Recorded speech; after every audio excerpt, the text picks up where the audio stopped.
I just bought this Traxxas TRX4 crawler and I've been having a great freaking time with it. But you know me, I can't leave well enough alone. It came with this controller and it actually gets way better range than I expected, but it still doesn't get as much range as the video link on this FPV pod I put on top of it. So, you know me, I can't leave well enough alone. Today, we're going to take the Traxxas receiver out of it. We're going to put an ExpressLRS receiver in it, so I'll get as much range as I could possibly get. And we're going to go through programming the MT12, the Radiomaster MT12 surface radio, to emulate the functions of this factory radio. Low gear, high gear, front diff, back diff, etc. I'm Joshua Bardwell. You're going to learn something today. Before we get into the substance of this video, I have to address an objection that some people are going to have. They're going to say, why are you getting rid of this perfectly good controller and replacing it with this Radiomaster MT12? And there's a couple reasons there. Like, one of them is the range of the control link. Because I've put an FPV system on this car, I can need more range than the Traxxas control link can give me. But if you didn't do that, and let's face it, most people who drive surface vehicles don't put FPV systems on.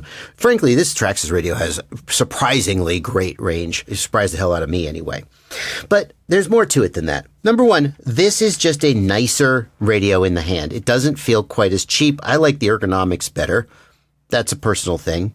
I like the fact that the Radiomaster radio has rechargeable batteries and you just plug it into a USB plug and it recharges overnight. You don't have to be changing out AA batteries. And most importantly, I like having a single controller that controls all my RC vehicles. I don't like, and I've heard from people who are way more into the RC car hobby than I am. This is number 2 for me, 2 out of probably many. I've heard of the people, they say, yeah, I have 50 cars and I got 47 of these controllers and I have to remember which of the controllers to freaking get out of the... Oh, look, it's been on the whole time. They've got too many controllers to keep track of. It's a pain in the ass. Going to the field with just one controller is super nice. And I actually really like programming. It's just the nerdy programming part. So that's what we're going to do in this video. Come along. And the first thing we have to do is we have to decide what functions on this controller we need to emulate with our ExpressLRS and our Radiomaster MT12. And obviously 2 of them are going to be throttle and steering, clearly. They've got a high gear and a low gear switch, and they have a differential, locking front diff and locking both diffs, front, rear, and both. Although the front and rear diffs are on separate servos, so there's no reason we couldn't choose to lock just the rear. In fact, I kind of don't understand. Like, I know what a differential does. I have 4-wheel drive vehicles. I understand what a differential does, but I kind of don't understand why you wouldn't just want to lock both the front and rear all the time when you wanted a locking diff. Why would you lock just the front and not the rear? Tell me down in the comments. And why wouldn't you lock the rear and not the front? I don't know. Now, the first thing I want to point out to you is that I have a model already created on this radio. It's called a JB car. I don't know. You can name it whatever you want. And that is my sort of starting point for what we're going to do in this video. If you want to get that exact model and copy it to your radio, I'm going to put a link in the video description to another video where I show you how you can do that. But I'm going to assume that you're either starting from that same model or you're watching this video as a tutorial and you're going to just learn how to do the things I'm going to show you, and then you'll just do it on your own.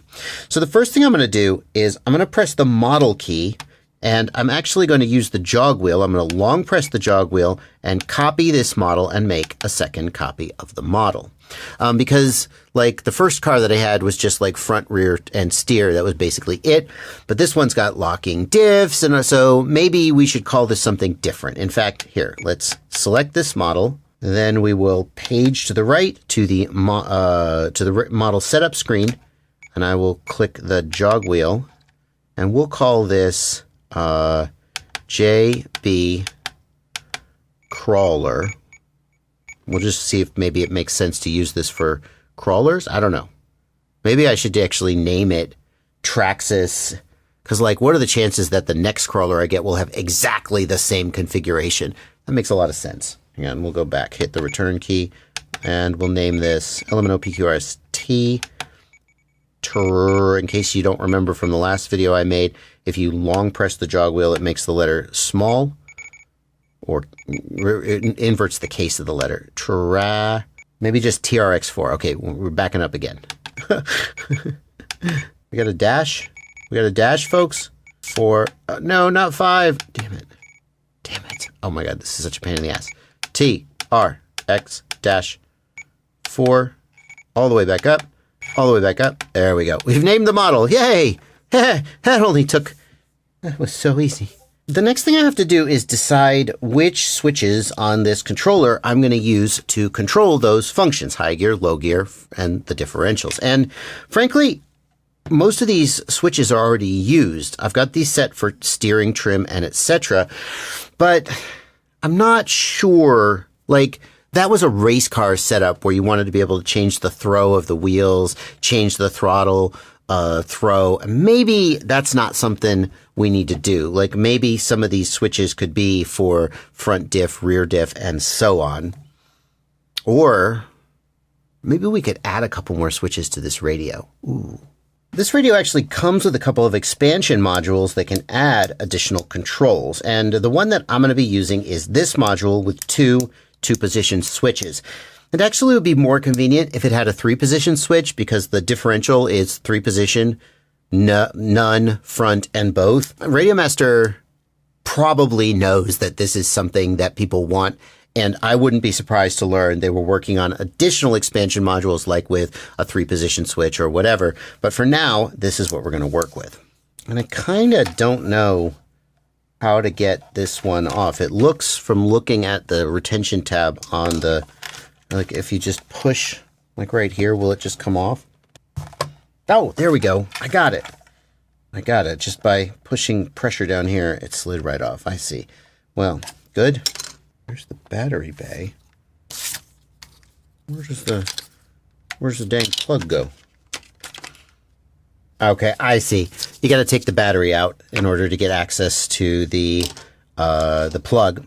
Then you're just going to feed the wire up through here. No, through the front. And it plugs in right here. And then, yeah, there's a little slot right here that the wire can drop down into so it doesn't get pinched. Make sure it is fed down in there. And then maybe even like tape it or something would be nice, but anybody got time for that? Drop the battery in and plug the battery in. And then we will just feed this down in here and slide it in. Like so. But we're not done yet. We're going to press the sys key and then page over to the hardware screen. We're going to scroll down to S3 and S4. And we're going to change S3. It says axis X. We're going to change that to switch. And we're going to do the same thing for S4. And then we're going to scroll down to where we see FL1. And we're going to choose S3. And FL2, we're going to choose S4. And both of those are 2-position switches, so that 2-pos is correct. And in case you're thinking, well, how the hell would I ever have known to do that? Well, I just read the manual. There's actually a really good manual for the MT12 that has a whole bunch of setup instructions, like introduction to Edge TX. And if you're new to this radio and you're kind of wondering how to do really basic stuff like rates, dual rates, etc., just like what the hell even is this? Download the MT12 manual from Radiomaster's site and just study it. Or keep watching my videos. You know, whichever. What I want to do next is just check that the radio thinks that the switches are working. And I can do this also from the hardware screen. I'm actually going to scroll up to get to the bottom of the screen or the bottom of the menu. And in the debug setting, I'm going to go to keys, I believe. I'm going to go to keys. And that should show me the switch positions for all of the switches. And if I move those switches, yes, good. FL1 is going up and down. That's good. And FL2 is going up and down. Fantastic. So those switches are being read correctly. Now we can proceed with the radio programming. The next thing we need to know is what the channels on the receiver do so that we can emulate those things with this controller. And thankfully, the Traxxas manual for the TRX4 has all the information we need. So in this page of the manual, we can see that channel 1 is the steering servo, channel 2 is going to be the speed controller, and channel 3 is the gear shift, and channels 4 and 5 are the diff lock.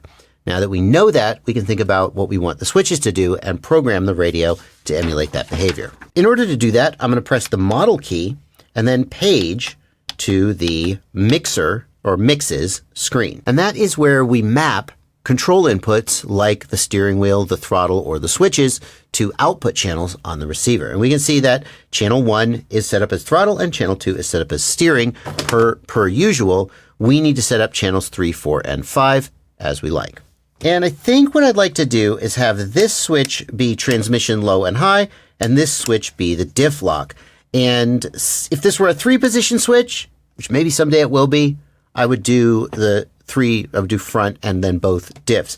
But since it's a 2-position switch, and since so far I just lock both diffs anyway, I'm going to just go ahead and have that switch be both diffs locked and none diffs locked. So let's see. Channel 3 is the gear shift servo.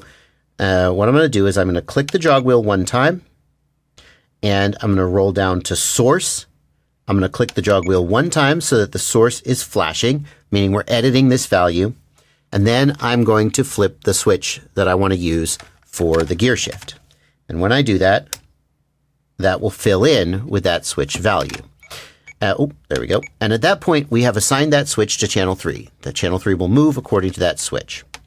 Then we're going to go down to channel 4, which is the front diff lock. We're going to do the same thing, and we're going to flip the second switch. And we're going to do the exact same thing for channel 5 so that the front and rear diffs move together. Source L2. Hey there, it's Joshua from the future. Before I rip this Traxxas receiver out and install the ExpressLRS receiver, I'm going to test the controls of the Traxxas controller and make a note of the servo positions for diff locked, diff unlocked, and so forth, so that I can make sure the channels are working correctly when I set up the Radiomaster MT12. I definitely did not just install the receiver and get everything ready to go and then realize I had no freaking idea what these servos mean and have to rewind. So, what I'm going to do, here we are in high gear, and the gear servo is, okay, that's this one over here, and it is forward, and low gear, it is, looks like it's actually in the middle position, forward and backward. Okay, so forward is high gear and backward is low gear. Got it? And then for the diffs, these two being outward is diffs unlocked, and then that's front diff locked and both diffs locked. So they need to both come inward to lock and outward to unlock. Okay, now I can go ahead and install and bind the ExpressLRS receiver and finish the setup. The next thing we got to do is pull this Traxxas receiver out and replace it with this ExpressLRS receiver. The one that we're using is the ER5C V2. It has an external antenna, so we'll get the best possible range, although there is a version of this with an internal antenna that still probably has more range than you freaking need. And then it's just fully integrated. It is going to support 5 channels, which is thankfully the exact number we have. If there's one more channel, we'd be screwed. And it has voltage sensing. And somebody in my comments said, oh, those airplane pilots, they all care about voltage sensing. Because apparently surface vehicles, you just run it till the ESC cuts off and then you just go get it. But I'm paranoid about voltage sensing, so I'm going to set it up with voltage sensing. You may skip that part. And I'm just going to copy the plug pattern, channel 1, 2, 3, 4, 5. I'm just going to move that over to the receiver. 1, 2, let's pull the antenna too. Hold on. Pull the antenna through. There we go. 1, 2, 3, 4. Double-sided sticky tape. Let's stick this baby down. The next thing we're going to need to do is bind the receiver to the controller. Here's how you do that. And we need to be able to power cycle the receiver. That's how you put a ExpressLRS receiver into bind mode. You actually power cycle it 3 times, 1, 2, 3, and it goes into bind mode. It doesn't have a bind button. This is a quirk of ExpressLRS receivers that drives some traditional people crazy, kind of including me, but I deal with it. It's not that big. You get used to it. So I'm going to pull channel 2, which is the channel coming from the ESC, which will cause the receiver to power down. And then I'm going to power the car up, but nothing will appear to happen. Then I'm going to take channel 2 and I'm going to plug it in and I'm going to watch the light on the receiver. And when the light first powers up, I'm going to wait about half a second and I'm going to power it down again. Okay, here we go. 1, 2, and 3. And you see that now the receiver is going blink, blink, blink, blink, blink, blink. That means it's in binding mode. Next, we have to activate binding mode in the radio. Here's how you do that. In the radio, I'm going to long press the sys key to get to the tools menu. And then I'm going to click the jog wheel to activate the ExpressLRS tool. And then I'm going to scroll down to where it says bind and click the jog wheel. And when I do that, you probably heard the car go, now it's bound. And we can tell it's bound also because we have a C in the upper right-hand corner here. That means connected. And because if we back out to the main screen, we can also see a RSSI signal strength bar here, indicating, again, that we're connected. So now that it's bound, let's check what these servos are doing and see if they are working as expected. So for the high position, low position, it should be pretty simple because there's only 2 positions, but let's see here. So it looks like, which way do I want to be like the default? Should it be left or right? I guess I'm going to hold the radio like this, and I would think that pushed away from me is the default. So that's going to be high gear, and that is currently the way it is. High gear, low gear, so that's fine. And then we can see that the behavior of the diffs is not right. Here, the front diff is locked and the rear is unlocked. And here, the opposite is true. We don't have any position where both diffs are unlocked. So here's how we can fix that. What needs to change? The default is going to be the switch pushed away from me, which is going to be both diffs unlocked, which means that the rear diff needs to reverse its behavior. The way we do that is here in the mixer screen. We're going to go down to channel 5, which is the rear diff. We're going to long press and edit. And basically what we need to do is invert the behavior of this channel. We can do that by going down to weight and change the weight from positive 100 to negative 100. Oops, I overshot. I really overshot. Jeez. Okay, if you go too fast, it really goes nuts. Negative 100, please. And that will reverse the behavior of that mix. And I think that should correct the behavior of the diffs. Both diffs locked. Both diffs unlocked. Locked. Unlocked. That is the desired behavior. So that's how you reverse a channel if a channel is not working correctly. The only thing I need to do now is set up this voltage telemetry. You know I'm going to do that. I guess I'm going to fish it underneath the battery tray, the same as the existing wiring. Okay, maybe I do need to take the battery tray off. Annoying, but it is what it is. Oh, it's a patented battery tray. Well, Traxxas is so impressed. Zip tied too, I don't know. Oh, there's a retention clip. Okay, all right, let's follow the standard. We're going to go into the retention clip. Gotta fish it under the retention clip. Jesus Christ. This needs to get spliced into the positive wire. One thing I've learned is that you can just press these in. They pop it right out, apparently. Definitely avoiding my warranty here. Just like that. Pops right out. I had somebody message me and he was like, mine doesn't do that. I'm like, you're not pushing hard enough. And I don't think I want to like cut the insulation here. Could cut the insulation and just solder it there. I don't know about that. I'd rather just solder to the prong, but I have to extend this wire if I do that. But I guess that's not the end of the world. I'm just going to solder this voltage sense wire to the existing positive prong, hopefully without desoldering the positive prong. Fingers crossed. Here we go. There we go. So I just build up a little blob of solder there. I just wait long enough that I see the blob of solder pop from the tip of the iron to the existing thing, and then immediately remove the iron so I don't desolder the existing thing. And then we'll take this extra little wire here and just get it down into that little blob of, there we go, just like that. Bang, bang, bong. We've added a voltage sense, and now we'll just heat shrink that a little bit to add some strain relief. And we will just slide that back in to the plug.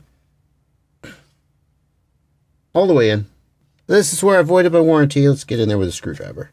And then that voltage sense wire is going to plug in here on the receiver. And if you want to know how to check that on the controller, or maybe even set up a low voltage warning with it says like low voltage or something when the voltage gets low, I've got another video that I'm not going to put that in this video because this video is already long enough.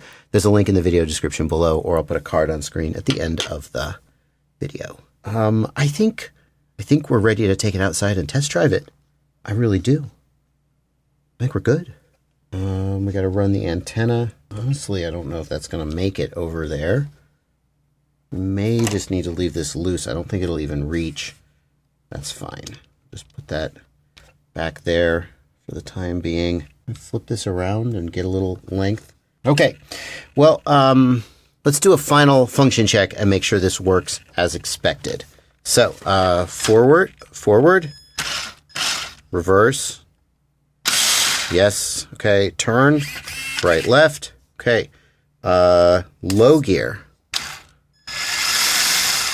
High gear. Yeah.